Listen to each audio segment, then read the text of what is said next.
يسألونك ماذا أحل لهم قل أحل لكم الطيبات وما علمتم من الجوارح مكلبين تعلمونهن مما علمكم الله فكلوا مما أمسكن عليكم واذكروا اسم الله عليه واتقوا الله إن الله سريع الحساب۔ ان آیات کا ترجمہ یہ ہے، لوگ تم سے پوچھتے ہیں کہ ان کے لیے کون سی چیزیں حلال ہیں، کہہ دو کہ تمہارے لیے تمام پاکیزہ چیزیں حلال کی گئی ہیں، اور جن شکاری جانوروں کو تم نے اللہ کے بتائے ہوئے طریقے کے مطابق سکھا کر سدھا لیا ہو اور شکار کے لیے سدھا لیا ہو، وہ جس جانور کو شکار کر کے تمہارے لیے روک رکھیں اس میں سے تم کھا سکتے ہو، اور اس پر اللہ کا نام لیا کرو اور اللہ سے ڈرتے رہو، اللہ جلد حساب لینے والا ہے۔ پچھلی آیات میں ان جانوروں کا ذکر تھا جن کو یا جن کے کچھ حصوں کو حرام قرار دیا گیا تھا۔ اب اس آیت میں یہ بتایا گیا ہے کہ کون سے جانور حلال ہیں، ان کے کیا اصول ہیں۔ تو چنانچہ پہلے مسلمانوں کا یہ سوال ذکر فرمایا گیا کہ لوگ تم سے پوچھتے ہیں کہ ان کے لیے کون سی چیزیں حلال ہیں، یسألونک ماذا احل لهم۔ اب آگے اللہ تبارک و تعالی نے ایک اصولی بات حلال جانوروں سے متعلق فرما دی کہ قل احل لکم الطیبات۔ آپ جواب میں یہ کہہ دیجئے کہ ستھری چیزیں، پاکیزہ چیزیں آپ کے لیے حلال کی گئی ہیں، یعنی جو صاف ستھری چیزیں ہیں، پاکیزہ ہیں، ان کو اللہ تبارک و تعالی نے تمہارے لیے حلال کیا ہے، جس کا خود بخود مطلب یہ ہوا کہ جو گندی چیزیں ہیں، خبائث ہیں، ان کو اللہ تعالی نے حرام قرار دیا ہے۔ اب یہ کہ طیبات کون سی چیزیں ہیں، یعنی پاکیزہ چیزوں سے کیا مراد ہے، کیسے فیصلہ کیا جائے کہ یہ پاکیزہ ہیں یا نہیں ہیں۔ اس میں ایک تو انسان کی طبیعت کا بھی اس میں لحاظ ہے کہ انسان کی طبیعت جن چیزوں کو کھانے میں نفرت محسوس کرتی ہے تو وہ پاکیزہ نہیں ہے، اور جن کو کھانے میں انسانی طبیعت نفرت محسوس نہیں کرتی تو ان کو طیبات کہا گیا ہے۔ اب بعض چیزیں تو ایسی ہیں جن پر انسانی فطرت یا انسانی طبیعت متفق ہے، سب جانتے ہیں کہ یہ کھانے کی چیز نہیں ہے، اور عام طور سے یہ انسانوں کے اندر یہ تصور موجود ہے کہ فلاں چیز گندی ہے، کھانے کے لائق نہیں ہے۔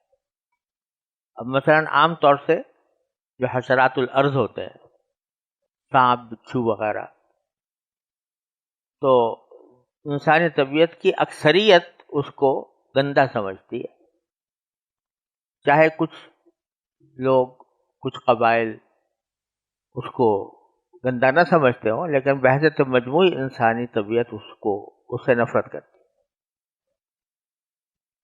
اور بعض ایسی چیزیں ہیں کہ جس میں کچھ نفرت کرتے ہیں، کچھ نہیں کرتے، کچھ کہتے ہیں کھانا چاہیے، کچھ کہتے ہیں نہیں کھانا چاہیے۔ وہاں یہ فیصلہ کہ کون سی چیزیں طیبات ہیں اور کون سی خبائث ہیں،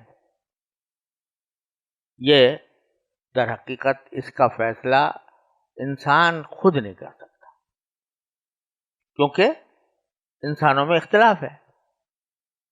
ایک گروہ کہتا ہے جائز، ایک گروہ کہتا ہے پاکیزہ، ایک کہتا ہے گندا، تو فیصلہ کون کرے؟ ظاہر ہے کہ پھر فیصلہ جو ہے پھر ایسی صورت میں اللہ تعالیٰ کائنات کے مخالق کے پاس چھوڑا جائے گا۔ وہ جس کو کہہ دیں کہ یہ طیب ہے، پاکیزہ ہے، تو وہ پاکیزہ ہوگا، اور جس کو وہ کہہ دیں کہ یہ پاکیزہ نہیں ہے تو وہ پاکیزہ نہیں ہوگا۔ حرام ہوگا. اور اسی لیے نبی کریم سرورت عالم صلی اللہ علیہ وسلم کے اوصاف بیان کرتے ہوئے قرآن کریم نے فرمایا یحل لهم الطیبات ویحرم علیہم الخبائث، کہ نبی کریم صلی اللہ علیہ وسلم تشریف لا کر پاکیزہ چیزوں کو حلال قرار دیں گے اور گندی چیزوں کو حرام قرار دیں گے. تو رسول کریم صلی اللہ علیہ وسلم ظاہر اپنی طرف سے تو نہیں کہیں گے، ان هو الا وحی یوحی، وہ اللہ تعالیٰ ہی کی طرف سے ہوگا، لہذا اللہ تعالیٰ کا فیصلہ ہوگا کہ کون سے طیب و کون سی خبیث ہے.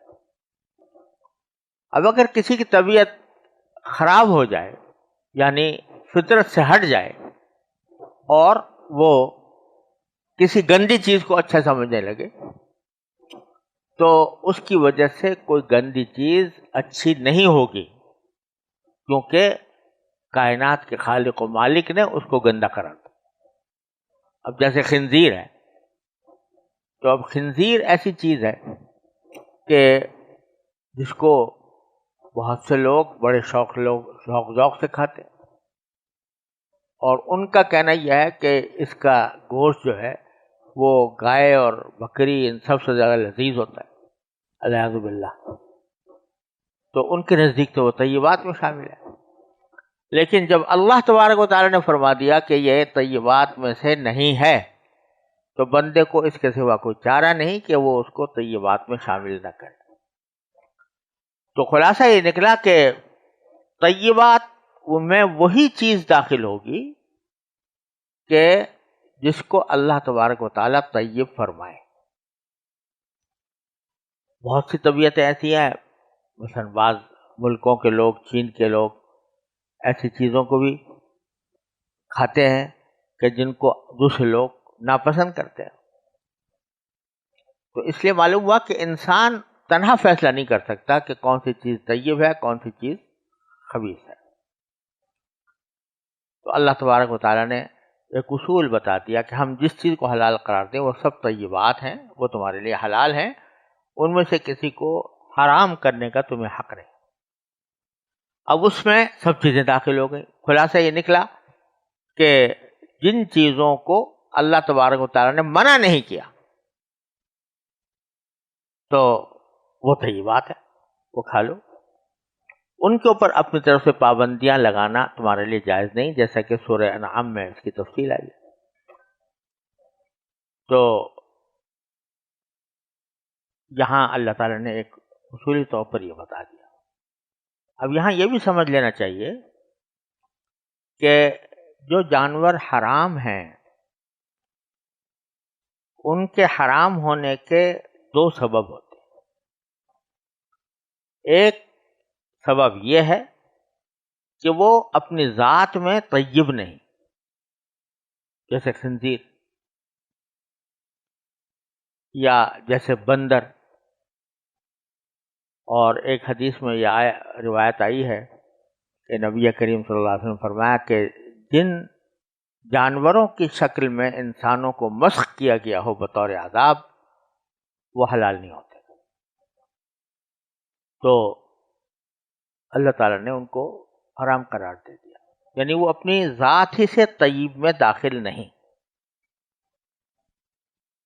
دوسرے یہ ہے کہ ہیں تو طیب یعنی پاکیزہ، حلال ہیں، لیکن ان کو ذبح کرنے کا طریقہ صحیح اختیار نہیں کیا گیا، اور ان کو ہلاک کرنے کے لیے جو طریقہ اختیار کیا گیا وہ شریعت کے خلاف ہے. پیچھے ذکر جو آیا تھا مردار کا، گلا گھٹے ہوئے جانور کا، اوپر سے گرے ہوئے جانور کا، سینگ مارے ہوئے جانور کا، درندوں کے کھائے ہوئے جانور کا، وہ سارے اس دوسری قسم میں داخل ہیں. اور خنزیر جو ہے وہ یا کتا ہے یا خنزیر ہے یا بندر ہے یا چیتا ہے یا بھیڑیا ہے، یہ سب پہلی قسم میں داخل ہیں، یعنی جو طیب ہی جن کو قرار نہیں دیا گیا. اب ذبح کرنے کے جیسا میں نے پہلے عرض کیا دو طریقے ہوتے تھے. ایک یہ کہ جو پالتو جانور ہیں ان کو تو آدمی پال رکھا ہے، اس نے اس کے قابو میں ہے، جب چاہا اس کو گرایا اور گلے پر چھری پھیر دی. اس کا طریقہ تو یہ ہوتا ہے. لیکن کچھ جانور ایسے ہوتے ہیں جو انسان سے متوحش ہوتے ہیں، وحشی جانور، جنگلی جانور، وہ انسان کے قابو میں نہیں آتے، انسان کو دیکھتے ہی بھاگ جاتے، اور انسان کے بس میں یہ بھی نہیں ہے کہ ان کی دوڑ کا مقابلہ کرے ان کے ساتھ، اور ان کے اندر یہ طاقت بھی نہیں ہے کہ ان کو پکڑ کے رکھ لے. طاقت تو گائے بھینس کے لیے بھی نہیں تھی، کیونکہ گائے بھینس اور اونٹ اس سے زیادہ طاقتور ہے، لیکن اللہ تعالیٰ نے ان کو مسخر کر دیا انسان کے لیے، تو وہ ان کے اندر، وہ ان کے قابو میں آ گئے. لیکن دوسرے جانور جن کو اللہ تعالیٰ نے مسخر نہیں فرمایا، تو وہ انسان کے قابو سے باہر ہے، بھاگتے پھرتے ہیں. ان کو شکار کرنے کے لیے اللہ تبارک و تعالیٰ نے خصوصی احکام اس آیت میں دیے. وہ یہ دیے کہ آپ نے جن شکاری جانوروں کو اللہ کے بتائے ہوئے طریقے کے مطابق سکھا کر سدھا لیا ہو، یعنی وہ شکاری جانور بن گئے ہوں، کہ ان کو سدھایا، ایسا سدھایا کہ جب ان کو کسی جانور کے اوپر چھوڑا جائے گا تو وہ اس جانور کو پکڑ کر کھائیں گے نہیں، خود نہیں کھائیں گے، بلکہ لا کر مالک کو دیں گے. اس طرح سدھا لیتے ہیں. تو اگر کسی کتے کو شکاری بنایا ہے یہ خیال کر کے کہ یہ اس کے ذریعے شکار کرایا جائے گا، اور اس کے لیے اس کو تعلیم و تربیت دی ہے، وہ کتا تعلیم یافتہ ہو گیا تو سدھا لیا گیا، تو اس کے بعد اگر وہ کوئی شکار کر کے لائے، آپ نے بسم اللہ پڑھ کر اس کو چھوڑا اور وہ شکار کر کے لایا، تو اس کو کھا لو. اب یہاں دو صورتیں ہیں.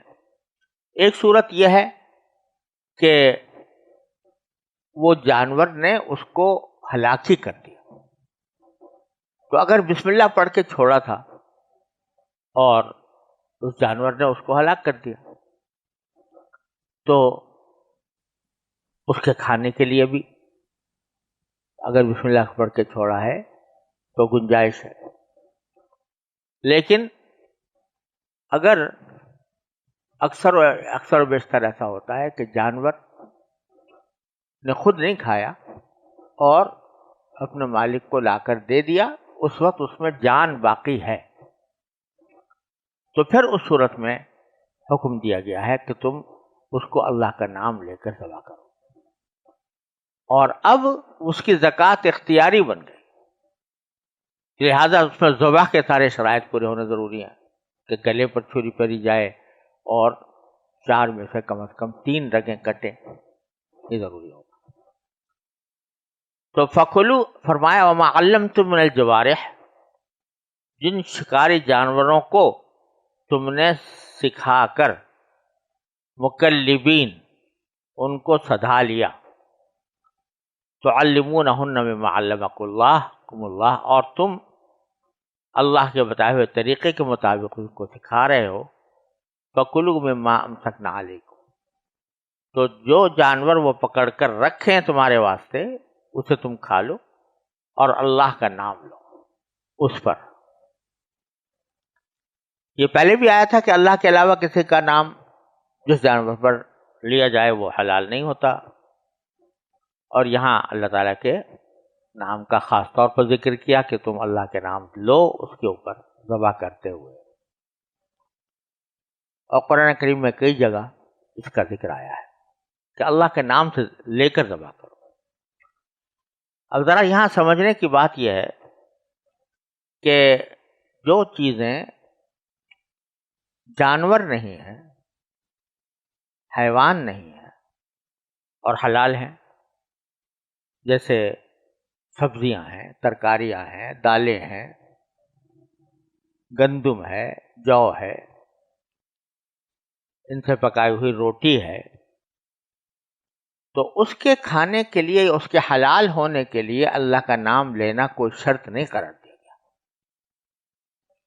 بے شک مستحب ہے کہ کھاتے وقت آدمی بسم اللہ پڑھے، لیکن حلال ہونے کے لیے ضروری نہیں ہے کہ ان کے اوپر اللہ کا نام لیا جائے۔